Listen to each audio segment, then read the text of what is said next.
undead. I was so afraid of losing ye that I wasn't thinking straight. You've never Oh, got come on, straight a guys. moment in You're your partners. life. Just Oh, make up. life. Give him another chance. Thank you. I can't lift this curse of ours, but I can spend the rest of our deaths making it up to ye. All I need is a chance. Wait, what? Damn your pirate He actually wiles, used that? Threewood. Oh my god. Me hunt. Let's go.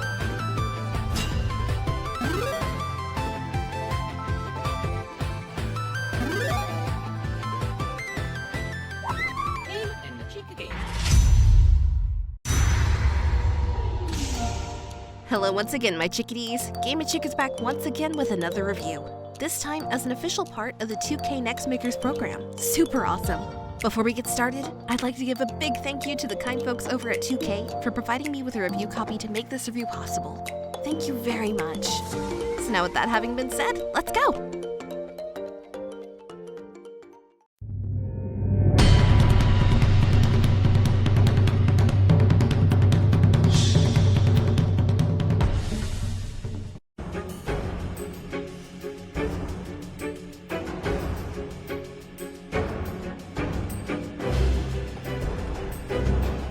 Tiny Tina's Wonderlands is a first-person looter shooter that is developed by Gearbox and published by 2K Games. Coming off the re-release of Tiny Tina's one-shot adventure, last previously seen with Borderlands 2, Gearbox aimed to give us the full bunkers and badasses and Dungeons & Dragons Borderlands spin-off that we rightly deserve. But does it live up to expectations we had for it? Or should it have stayed as a DLC and just left at that? Only one way to find out, so let's go! Gameplay. Are you ready for a fantasy-themed looter shooter that is both outrageous and a little bit crazy? Well, here in the direct follow-up to Borderlands 2 Tiny Tina's Assault on Dragon's Keep, you may just get what you asked for. Weird humor and all. If you're wondering just what the hell this title is without having previously played the DLC, then the easiest way to explain this would be to call it a game within a game. It's Borderlands 3, the Dungeons & Dragons edition. That's basically it in a nutshell, but a little bit more complex than that if I'm going to be perfectly honest. Sure, it has your usual amount of absurdity, like flying unicorns named Butt Stallion, a man fairy who's not The Rock, coming out of a crystal with wings, or even literally nuking an entire coastal town, but it tends to stretch beyond that as you progress, all while still keeping the core experience of what made you like the Borderlands franchise to begin with. Again, one of the first things you learn before anything else, even before the wacky story of Dragonlord taking over the land and enslaving Buttsville, which, fun fact, is where Cornholio is actually from, is that this title is first and foremost not only an RPG, but also a looter shooter that offers you more ways to play via its spells, power-ups, and plethora of weapons at your disposal the further you explore, or depending on which side quests you undertake. Whether you're doing a quest that involves you putting a pet parrot back together by finding all its missing parts, or finding a magical pirate ship and having to slay its captain and its crew so that you may use it in your fight against the Dragonlord himself. There's just so much to take in your endeavor this go-around that it can sometimes leave you with the feeling of, what the heck should I do next? But that's not a bad feeling to have, far from it. When you're not following the main story, which I'm going to be honest is one of the weaker parts of this entry, you can fully dive into what makes the game pretty unique, its presentation and its style. Hold on, before my head gets ripped off for saying that, let me explain. In previous Borderlands titles, you've always had the random and silly dialogue with side quests that link to the overarching story, with lots of twists, emotions, and robust characters. Sure, the silliness is here, and even the great characters and their hilarious dialogue, but the story in itself is just bad guy is here, he needs to be stopped. And then it's just you doing a race for the taste. The honey nutty taste of Honey Nut Cheerios, all the way to the end of the game in order to beat the main baddie Dragonlord, that's it.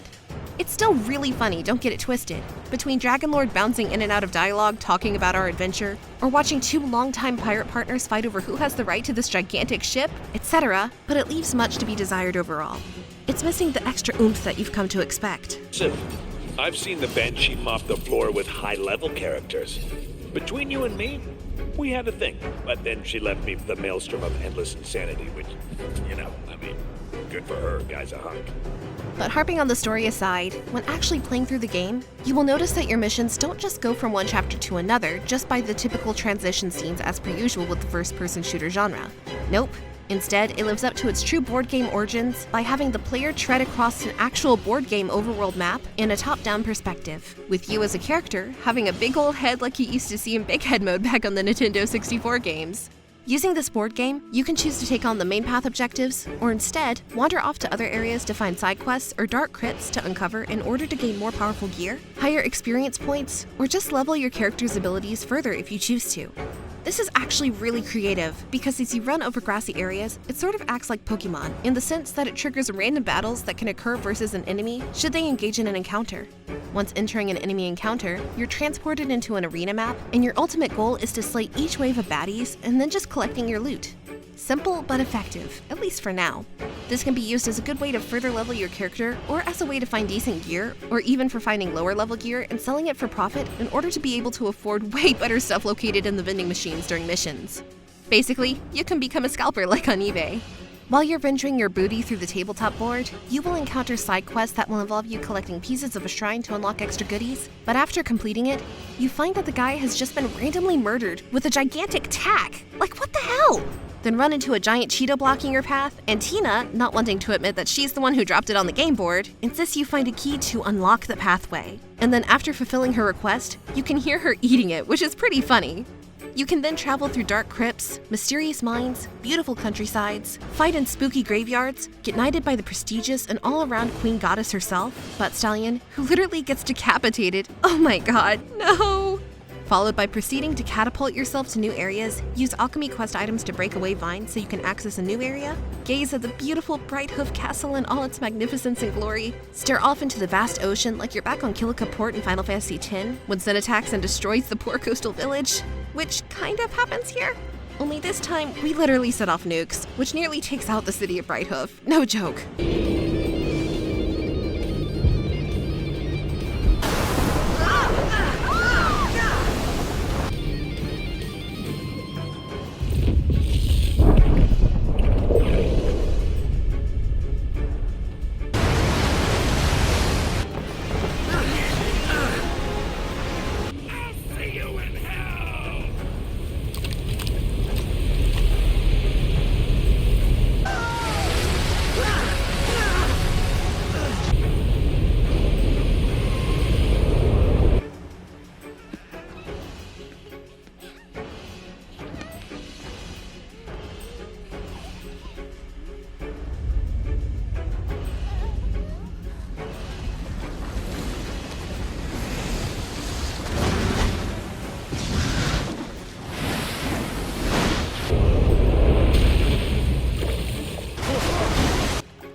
My overall point being here is that there's just so damn much to see and explore that it feels like the game has no end to content, and that's almost true in a way, based off of how dedicated you are to this title at the very least.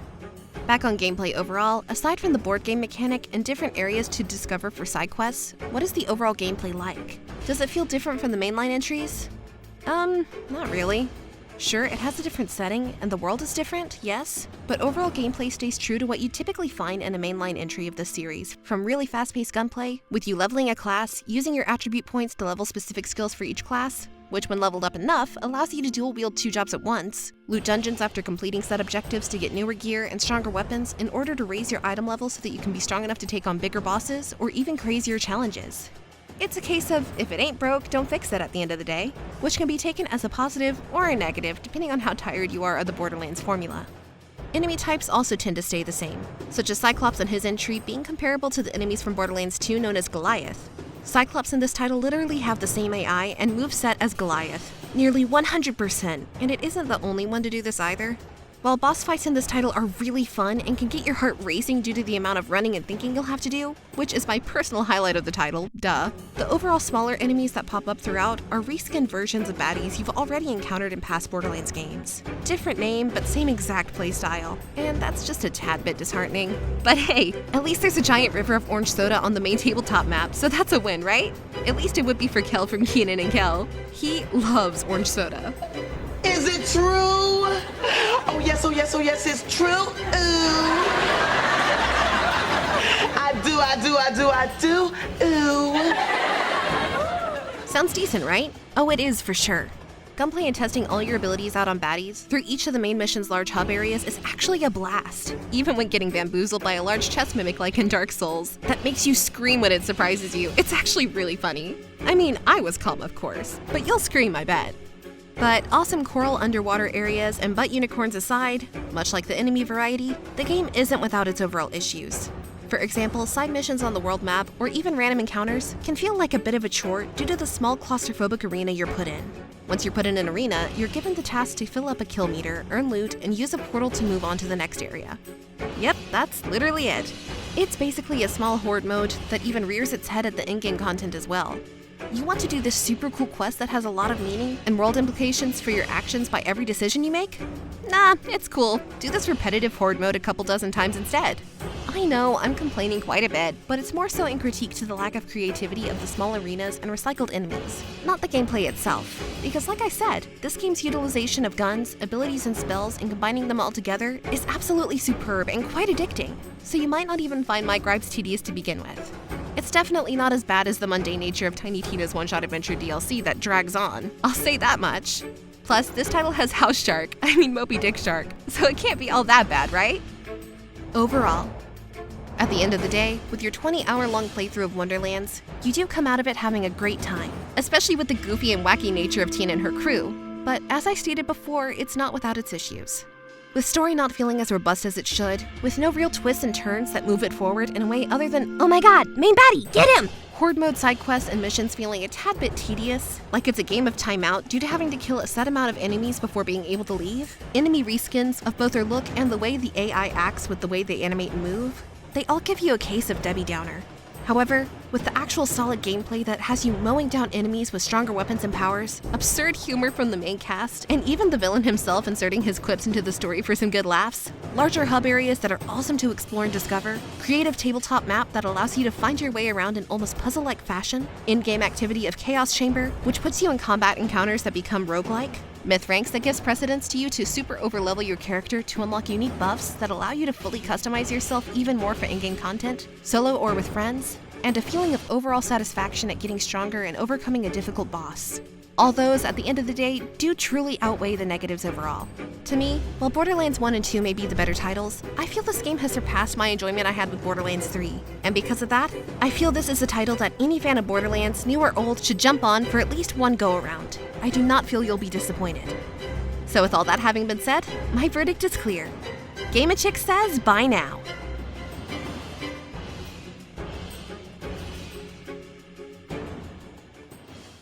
Hey everyone! Thanks for watching! I really hope you enjoyed that review, and I look forward to bringing more to you in the coming future. For new people, feel free to hit that subscribe button and give this video a like or share, and for people already subscribed, make sure to hit that notification bell so that you do not miss out on any future content upload. Also, feel free to click on my other reviews linked above, because they're kinda cool too. So, give them a look!